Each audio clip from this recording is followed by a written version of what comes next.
This is basically the setup that I'm using, which is what I used in the past. And it's what we call a safe zone leader, and what you've got there is 30-pound fishing line, coated in a polyurethane finish, which is very, very tough. So much tougher than lead core or tubing or even a heavy mono leader. Much, much tougher than that. You can get this, rub it up and down a brick and it won't snap. We found these things the most resilient things to the crabs. So I can't use mono here basically because of the crabs. Even 20-pound fluorocarbon, they'll be straight through it. So this is a product called Hybrid Stiff, which is a coated material. So it's braid on the inside, plastic coating on the outside, but it's very stiff. Probably the stiffest one of all the coated materials. The bottom's very dark here, so you notice all the components there are very dark. You know, and so I've got 4 colours of these, and I've got 2 colours of hook link, and all the other components I've got 4 colours with me all the time. Maybe it doesn't catch me any extra fish, but it doesn't catch me any less, and it makes me feel good. When you cast out and you've got confidence, you know what it's like, you catch more fish, don't you? Yes. Turn it around the other way. All it's there to do is to allow the hook and the bait to separate. That's all it's really there to do. People say it's for anti-ejection. I don't believe that at all. When a fish, their mouths are like that. You know, when a fish blows it out, the whole lot just disappears out of their mouth. You know, on all the underwater film we've done, I've never seen a fish eject a bait and hook itself on the ejection. And that's with D-rigs and short, stiff hook links. Never seen it happen. When they eject it, it just comes out again.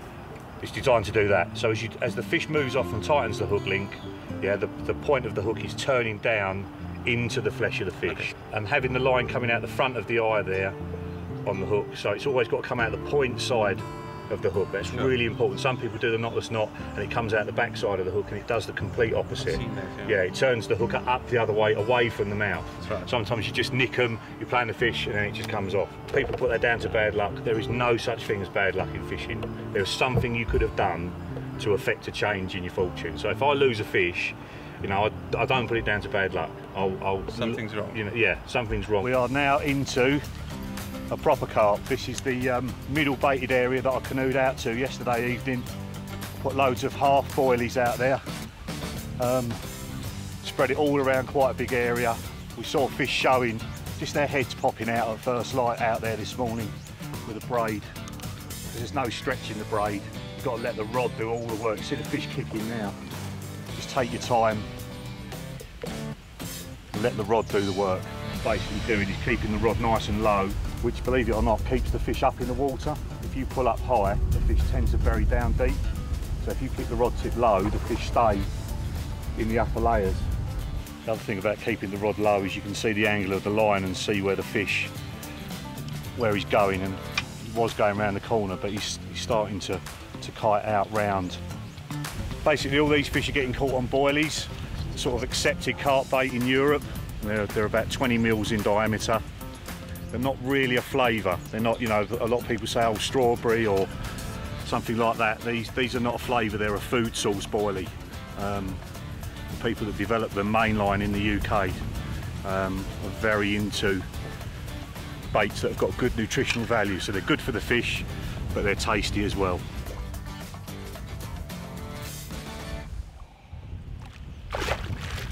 Come on. So get in the net.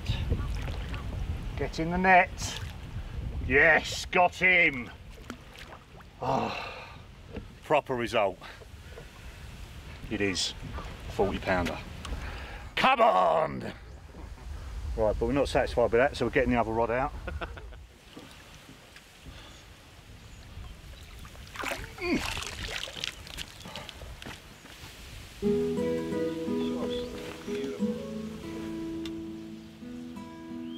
Just slip the net underneath him like that. You don't have to lift the fish up at all. And then hoist him onto the scales.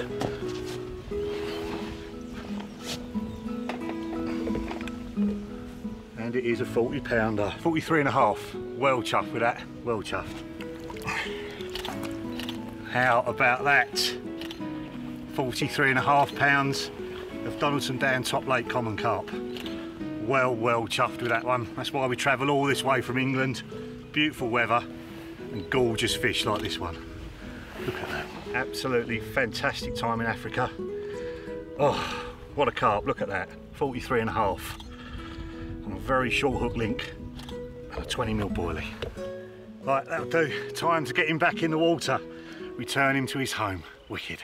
Well, the drums are going in the background. We know we're in South Africa. Look at that. What a carp.